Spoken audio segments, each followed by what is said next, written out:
এই মুহূৰ্তত লৈ আহিছোঁ অসমবাসী ৰাইজৰ কাৰণে সন্ধিয়াৰ কেইবাটাও বিগ ব্ৰেকিং নিউজ। আজি হৈছে 26 জুন। ৰাজ্যৰ কোটি কোটি জনসাধাৰণৰ বাবে লৈ আহিছোঁ কেইটামান গুৰুত্বপূৰ্ণ খবৰ। ৰেচন কাৰ্ডৰ হিতাধিকাৰীৰ বাবে আহি গ'ল ডাঙৰ খবৰ।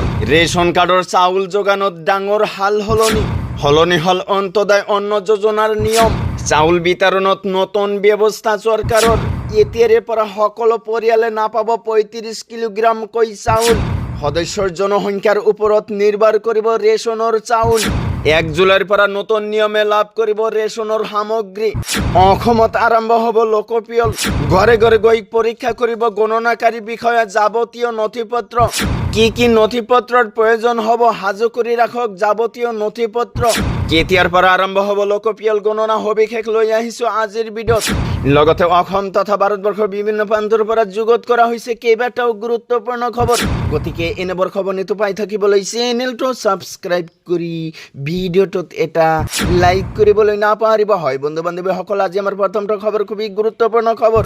লগতে অসমবাসী ৰাইজৰ কাৰণে এটা ডাঙৰ খবৰ। ৰেচন কাৰ্ডৰ চাউল যোগানত ডাঙৰ সলনি হ'ল অন্তোদয় অন্ন যোজনাৰ নিয়ম। চাউল বিতৰণত নতুন ব্যৱস্থা চৰকাৰৰ। এতিয়াৰে পৰা সকলো পৰিয়ালে নাপাব 35 কিলোগ্ৰামকৈ চাউল। সদস্যৰ জনসংখ্যাৰ ওপৰত নিৰ্ভৰ কৰিব ৰেচনৰ চাউল। ৰেচন কাৰ্ডৰ প্ৰতিজন সদস্যৰ বিপৰীতে আবণ্টন 7 কিলোগ্ৰাম চাউল। এতিয়াৰে পৰা 5 জনতকৈ কম সদস্য থাকিলেও নাপাব 35 কিলোগ্ৰাম চাউল। সদস্য কমিলে কমিব চাউলৰ পৰিমাণ। 3জনীয়া পৰিয়ালে পাব মাত্ৰ 21 কিলোগ্ৰাম চাউল। 5 জনতকৈ অধিক সদস্য থাকিলেও সৰ্বাধিক 35 কিলোগ্ৰাম চাউল লাভ কৰিব। তাৰ পিছত জনাইছোঁ আমাৰ দ্বিতীয়টো খবৰ, খুবেই গুৰুত্বপূৰ্ণ খবৰ। লগতে ৰাজ্যৰ কোটি কোটি জনসাধাৰণৰ বাবে লৈ আহিছোঁ ডাঙৰ খবৰ। অসমত হ'ব লোকপিয়ল। 2 আগষ্টৰ পৰা অসমত আৰম্ভ হ'ব লোকপিয়ল।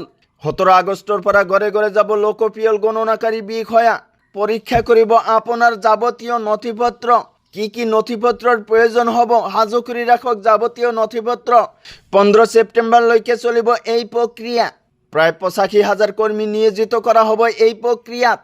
লোকপিয়ল সন্দৰ্ভত জুনত আৰম্ভ হ'ব গণনাকাৰী বিষয়াৰ প্ৰশিক্ষণ। নিয়োজিত বিষয়াসকলে ঘৰে ঘৰে গৈ সদস্যসকলৰ নাম, বয়স, বৈবাহিক স্থিতি, শিক্ষা বৃত্তিৰ আদি তথ্য ল'ব।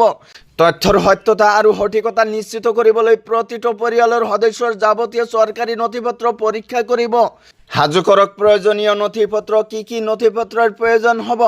প্ৰথমে আছে আধাৰ কাৰ্ড। আধাৰ কাৰ্ডৰ আপোনাৰ প্ৰয়োজন হ'ব, গতিকে আধাৰ কাৰ্ড সাজু কৰি ৰাখক। দ্বিতীয়তে আছে ভোটাৰ কাৰ্ড। ভোটাৰ কাৰ্ডৰ প্ৰয়োজন হ'ব, ভোটাৰ কাৰ্ড আপুনি সংগ্ৰহ কৰি ৰাখক। তৃতীয়তে পান কাৰ্ডৰ আপোনাৰ প্ৰয়োজন হ'ব।